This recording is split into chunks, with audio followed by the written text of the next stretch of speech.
Pada tahun 1987, di sebuah desa yang jauh dari hiruk-pikuk keramaian, di tempat yang masih akrab dengan kicauan burung, derik jangkrik, dan suasana alam yang penuh ketenangan, lahirlah sebuah harapan besar bagi umat Islam. Di Dusun Gunung Kesan Barat, Desa Paupalelao, Kecamatan Ketapang, Kabupaten Sampang, seorang tokoh bernama Kiai Yusuf Abdullah, menantu dari Haji Hasan Basri, mulai menapakkan langkah perjuangan dalam bidang dakwah dan pendidikan. Dengan niat yang tulus serta visi yang mulia untuk mencerdaskan generasi Islam, beliau mengikuti petunjuk dan arahan dari sang guru, Kiai Haji Ahmad Mutha. Dari bimbingan itulah, Kiai Yusuf Abdullah merintis pembangunan Masjid Sabilil Jannah yang kemudian menjadi pusat ibadah, dakwah, dan pembinaan masyarakat. Tidak berhenti di sana, bersama semangat pengabdian yang besar, beliau juga merintis Taman Pendidikan Al-Quran atau TPQ. Lembaga ini menjadi tempat awal bagi anak-anak sekitar untuk mengenal huruf-huruf Al-Quran, belajar membaca, memahami nilai-nilai agama, serta menanamkan akhlak mulia sejak usia dini. 2 tahun kemudian, tepatnya pada tahun 1989, perjuangan itu terus berlanjut. Atas arahan dan petunjuk sang guru, Kiai Yusuf Abdullah mendirikan Madrasah Diniyah Miftahul Jannah.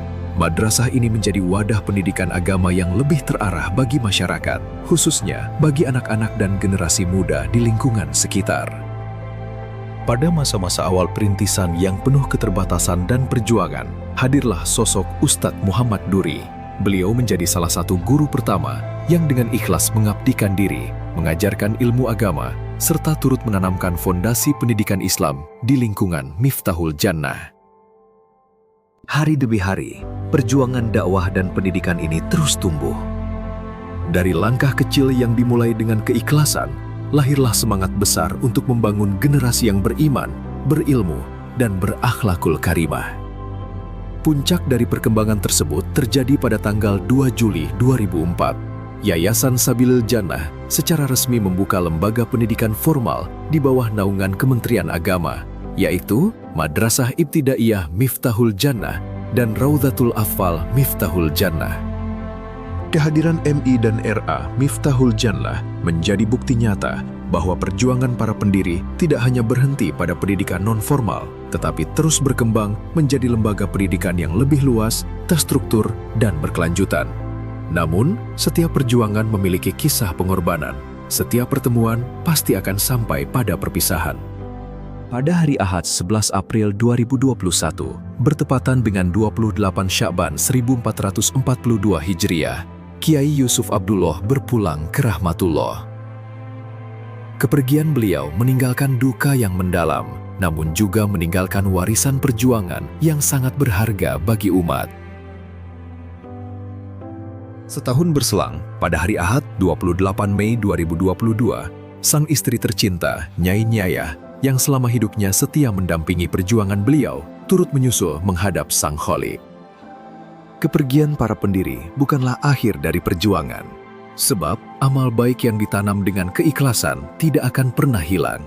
Ilmu yang diajarkan, masjid yang dibangun, dan lembaga pendidikan yang dirintis menjadi amal jariah yang terus mengalir pahalanya. Kini, lentera perjuangan Yayasan Sabilil Jannah terus menyala. Tongkat estafet kepemimpinan dan pengabdian dilanjutkan oleh Kiai Abdul Hamid Yusuf. Di bawah bimbingan beliau, amanah para pendiri terus dijaga, dirawat, dan dikembangkan. Visi luhur Kiai Yusuf Abdullah tetap menjadi dasar perjuangan, yaitu menjadikan Yayasan Sabilil Jannah sebagai pusat pendidikan, dakwah, dan pembentukan generasi Islam yang berilmu, beriman, berakhlak, serta bermanfaat bagi masyarakat. Dari sebuah langkah sederhana di desa yang tenang, Sabilil Jannah telah tumbuh menjadi jalan kebaikan. Dari niat yang tulus, lahirlah cahaya ilmu. Dari perjuangan para pendiri, tumbuhlah harapan bagi masa depan. Semoga Yayasan Sabilil Jannah senantiasa diberkahi oleh Allah Subhanahu wa Ta'ala, terus berkembang dalam kebaikan, dan menjadi tempat lahirnya generasi penerus yang mencintai Al-Quran, menghormati ilmu, berbakti kepada orang tua, serta mengabdi kepada agama, bangsa, dan masyarakat. Sabilil Jannah bukan hanya sebuah yayasan. Ia adalah jejak perjuangan, warisan keikhlasan, dan lentera ilmu yang akan terus bersinar dari masa ke masa.